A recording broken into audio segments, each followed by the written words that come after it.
বন্ধুরা এখন থেকে আমার ব্লগটা আমি শুরু করলাম। ওয়েলকাম ব্যাক টু মাই চ্যানেল। আশা করি আপনারা সকলে খুব ভালো আছেন আর আমিও খুব ভালো আছি। তো পুজো আমার হাজব্যান্ড করে গেল আর আমি একটু করে নিই, হয়ে যাবে। কেন বেশি পুজোটা আমার হাজব্যান্ডই করে, আমি বাকিটুকু করে নিই। আর আজকে সবাই এখানে ঠাকুর নিয়ে যাচ্ছে, বাপ রে বাপ কি ধুমধাম, বাজনা টাজনা বাজিয়ে ঠাকুর নিয়ে যাচ্ছে। কাল রাত থেকেই নিয়ে যাচ্ছে, তবে গেটের বাইরে গেলে আপনাদের দেখাতে পারতাম। আজকে হবে পনিরের ডালনা, ছানার ডালনা বলতে পারেন। দাঁড়ান আগে পুজোটা করে। পুজোর পর চলে এলাম রান্নাঘরে। এখন হচ্ছে মুগের ডাল। মুগের ডাল বানিয়েছি পেঁপে দিয়ে, বানাবো মাটন। আর এইখানে কেটে রেখেছি পেঁপে আর আলু, এখানে আছে মাটন। রান্নাটা স্টার্ট করি। ভেবেছিলাম ছানার ডালনা করব, তো আমার হাজব্যান্ড বলছে ছানার ডালনা করার দরকার নেই, মাছ ভাজা মুগের ডাল দিয়ে ভাত খাবে আজকে, আর অন্য কিছু খাবে না। আর যে পানিরটা আনা হয়েছিল, বাজারের কেনা পানিরই এনেছিলাম, তো সেটা বলছে রাত্রেবেলায় পানির পরাঠা খাবো। তো সেই জন্যে ছানার ডালনা ক্যান্সেল। প্রথমে আলু আর পেঁপেগুলো একটু ভেজে নিলাম, আর এরপরে দিয়ে দেবো পেঁয়াজ কুচি, আর একটু পেঁয়াজ বাটাও দেবো। একটু অল্প একটু ভেজে নিলাম, আর পেঁয়াজ বাটা একটু দিয়ে দিলাম, অল্প একটু দিয়েছি। এই দুটোতে আছে রসুন, একটাতে আছে জিরে আদা, একবারে পিষে রেখে দিই জানেন। এক চামচ দিলাম জিরে আদা বাটা,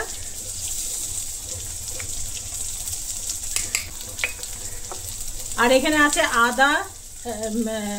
আদা কাশ্মীরি লঙ্কা, গোটা কাশ্মীরি লঙ্কা, আর আছে তেজপাতা, গরম মশলা, আর আছে রসুন, সব একসাথে পেশা। এটা দেবো এক চামচ। এখানে দেবো একটু কাশ্মীরি লঙ্কা।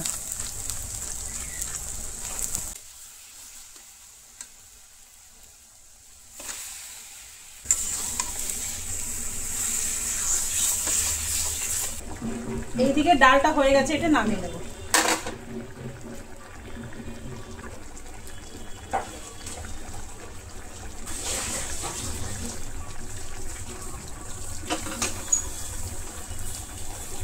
মুগের ডাল তো একটুখানি ঘি দিয়ে সাম্বালা দেবো, সামান্য এক চামচের মতন ঘি দিলাম।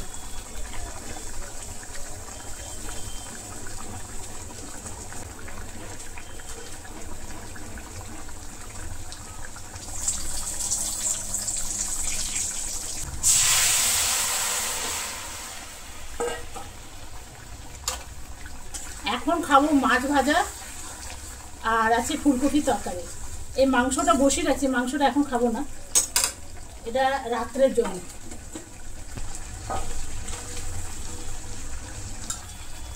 ভাজবো মাছ।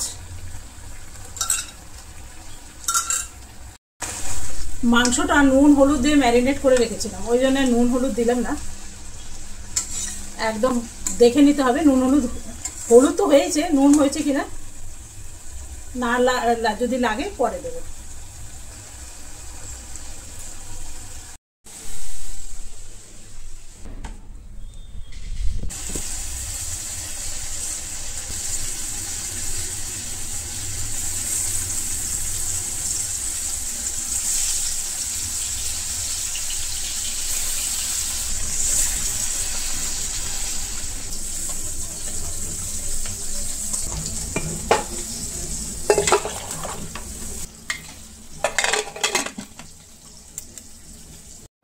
গরম গরম মাছ ভাজা, আর সকালে বানিয়েছিলাম জলখাবারে আলু ফুলকপির একটু তরকারি, তো সেটাও রয়ে গেছে। হঠাৎ মনে পড়লো তো ওইটাও আছে, তো ওইটা দিয়েই হয়ে যাবে। তবে আমার হাজব্যান্ড বলে দিয়েছে মাছ ভাজার মুগের ডাল দিয়ে ভাত খাবে। আর এই দিকে আমার কাঁচা হচ্ছে কাপড়, এখনও 2 মিনিট বাকি আছে। আর এদিকে আমার হাজব্যান্ড বাড়ছে ভাত। আর কালকে যে লাইটটা কিনে এনেছিলাম না, যে ঠাকুর ঘরে জ্বলিয়েছি, দেখুন এটা রাত্রে দেখালে আপনারা বুঝতে পারবেন কি সুন্দর পুরো ঠাকুর ঘরটা আলো হয়ে গেছে জানেন। সন্ধ্যাবেলায় খুব ভালো লাইট হয়ে যায়। আচার কি আচার? ঝাল আছে, মিষ্টি আছে, দই। মিষ্টি খাবে? কুলের আচার খাবে কি আমের? কুলের আচার খাবে।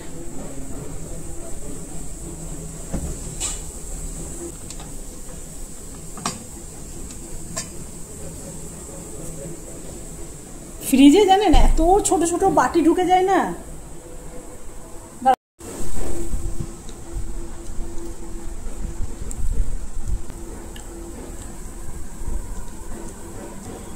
আমাদের এখন খাওয়া দাওয়া হচ্ছে আর ওইদিকে পড়ছে মাংস সিটি। তো চলুন খেয়ে নিয়ে ফিরে আসছি।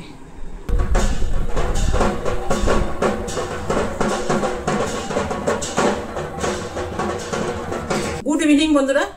এই যে দেখছেন লক্ষ্মী পূজায় কলা এসেছিল, তবে কলাগুলো পেকে যাচ্ছিল, তো আমি ফ্রিজে রেখে দিয়েছিলাম। ছালটা খালি কালো হয়ে গেছে দেখছেন। তো ফ্রিজে না রাখলে না বাইরে আর হতো না। ভেতরটা দেখুন একদম ভালো আছে, ভেতরটা ভালো আছে।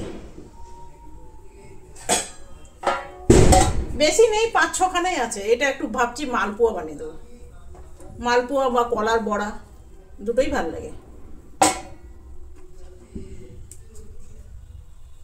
বিকেলে চা খাওয়া হয়ে গেছে, তো এখন এটা একটুখানি ভিজিয়ে দেবো, দিয়ে প্রদীপগুলো দেবো।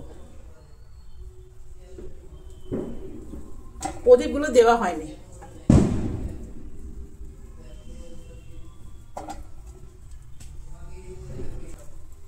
যদি কলা এরকম ভাবে পেকে যায় না, যদি মনে করুন খাবার লোক নেই, ফ্রিজে রেখে দেবেন। ফ্রিজে রেখে দিলে কি হবে, পাকবে না।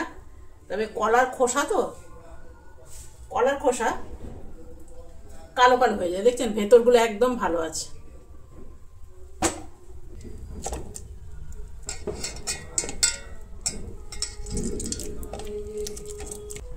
এটা হাতে করে চটকাতে সময় লাগবে, তো ভাবছি মিক্সিতে করে দিয়ে একদম পেস্ট হয়ে যাবে। দেখুন বন্ধুরা কি সুন্দর পেস্ট হয়ে গেল। এর মধ্যে মিলাবো একটু সুজি, দেবো একটু ময়দা,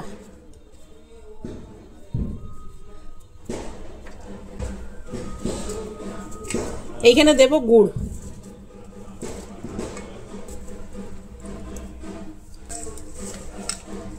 জলটা দিতে হবে বুঝে, কেন কি কলার ইয়েটা আছে না। এটা একটু ঢাকা দিয়ে রেখে দিই, পরে জল লাগলে দেব, কেন কি সুজি আছে না, ফুলে উঠবে। দেখুন বন্ধুরা এই জামাটা পরেছি, এই জামাটা এইরকম পুরো কাজ আছে। আমি একলা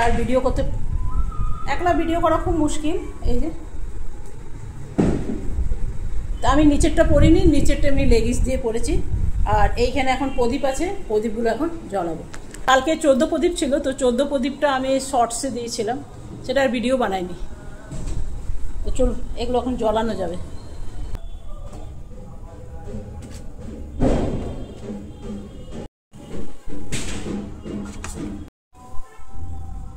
দেখে নাও না। হ্যাঁ দেখুন আমার রেডি হয়ে গেল। আপনাদের সবাইকে হ্যাপি দিওয়ালি।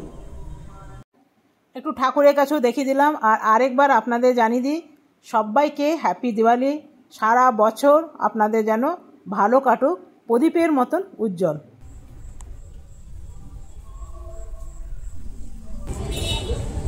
চলো ভেতরে যাচ্ছি এখন মন্দিরে প্রদীপ দিয়ে আসি। চল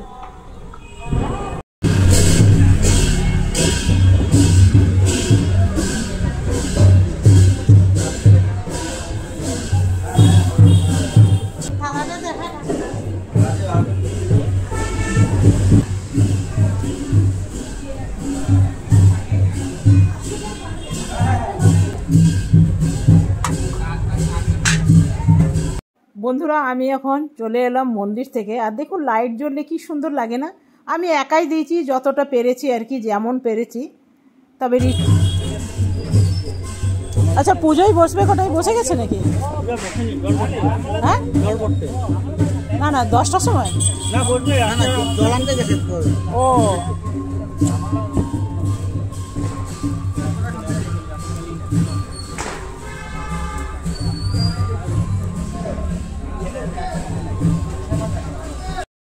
আমাদের বাগানেই বানানো হচ্ছে মায়ের মন্দিরের ভোগ। এইখানে সব কিছু উনান গ্যাস সব কিছু নিয়ে এসছে, তো বেশ ভালোই লাগছে। আমিও মাঝে মাঝে গিয়ে দেখছি, খিচুড়ি হবে আর লাবড়া হবে। আজ রাত্রের খাওয়া দাওয়া আমাদের এখান থেকে, আর কিছু ঘরে বানাবো না। তো চলুন ঘরে যাই। এখনও পুজোই বসেনি। জল আনতে গেছে, এলে তারপরে বসবে। আমাদের এত বড় বাগান না, বোধহয় 500 প্রদীপ লাগবে না গো, 500 প্রদীপ লাগবে আমাদের এই বাগানে সাজাতে গেলে। এইখানে আছে একটু ছোলা আর গোটা মুগ, এটা একটু অঙ্কুর হতে দিয়েছিলাম। এটা খেতে কিন্তু বেশ ভাল লাগে। একটু আদা কুচি, একটু শসা, টমেটো, তবে এখানে টমেটো দেব না, একটু শসা দিয়েছি আর একটু পেঁয়াজ দিলাম, আর দিয়ে দেবো লেবু, একটু বিট নুন দেবো, ব্যাস তাহলেই হয়ে যাবে। খেতে কিন্তু বেশ ভাল লাগে, তবে আদা কুচি একটু দিয়ে দেখবেন, বেশ ভাল লাগে। চলুন, এটা হয়ে গেছে, এটা দিয়ে একটু বিট লবণ দিয়ে দিলাম, এটা ততক্ষণ খেতে থাক। চলুন এরপরে মালপোয়াটা বানাই। একটার পর একটা কাজ এসে যাচ্ছে, দেখছেন? তখন ধরে সেই সকাল থেকে করে যাচ্ছি, তাও কাজের আর শেষ নেই। তবে কলাগুলো নষ্ট হয়ে যাচ্ছিলো, তো সেই জন্য ভাবলাম একটু মালপোয়া বানিয়ে নিই। না তো কতদিন রাখবো, রোজ ভাবছি আজকে বানাবো, কালকে বানাবো, আজকে বানাবো, কালকে বানাবো করে বানানোই হচ্ছিল না। তবে এটা গুড়ের তো একটুখানি খুন্তি টুন্তিগুলো কীরকম সেটে যাচ্ছে, খেতে যা ভালো হয় না, দারুণ। মাঝে মধ্যে যদি আপনাদের ঘরে এরকম পাকা কলা আসে, যদি দেখছেন নষ্ট হয়ে যাচ্ছে, তো কলার বড়া করে দেবেন, না তো মালপোয়া করে দেবেন। এটা অনেক দিন অবধি ভালো থাকে, জানেন, 5-6 দিন অবধি ভালো থাকে। ভালো করে চিপে চিপে একটু তেলগুলো বার করে দিলাম। তো এগুলো বানাতে একটু তো সময় লাগবেই, দাঁড়িয়ে দাঁড়িয়ে পা ব্যথা হয়ে যায়, জানেন, কতক্ষণ আর দাঁড়াবো। তবে আমার হাজব্যান্ড যে একদম কাজ জানে না, একটু জানলে সুবিধা হতো, যাই বলুন। এতগুলো মালপোয়া ভাজলাম, আরও কিছুগুলো ভাজা হচ্ছে, জানেন। তবে গুড়ের বলে এগুলো রঙটা একটুখানি গুড়ের একটু কালো কালো হবে, আর খেতে কিন্তু দারুণ হয়েছে। খুব গরম। আর মালপোয়া দেখে না, ওই যে ছোলাগুলো দিলাম না, ছোলাগুলো খেতে মন করছে না, বলছে মালপোয়া দাও। বন্ধুরা, আমাদের বাগানে হচ্ছে এই মন্দিরটার কালী ঠাকুরের প্রসাদ ভোগ তৈরি হচ্ছে, তো আপনাদের দেখালাম। আর ঋষি আসবে আজকে 11:30টার সময়। তো চলুন, আজকে ভিডিওটা আমি এখানেই শেষ করব। কালকে আসবো আবার নতুন ভিডিও নিয়ে। আপনারা সকলে ভালো থাকবেন, সুস্থ থাকবেন। Thank you, bye bye. আর অর্ধেক মালপোয়া ভাজা হয়েছে, অর্ধেক ভাজা হয়নি। আর রাতে তো রান্না করাই আছে, একটুখানি কিছু বানিয়ে নেবো। বললাম পানির পরোটা করবো, জানি না হবে কি না, এখনই ঘেমে চুপচুপ হয়ে গেছে। তো চলুন, বাই বাই। আর কালী পুজো ব্লগটা কালকে আসবে, আজকে আর দিতে পারবো না, ব্লগ অনেক বড় হয়ে যাবে।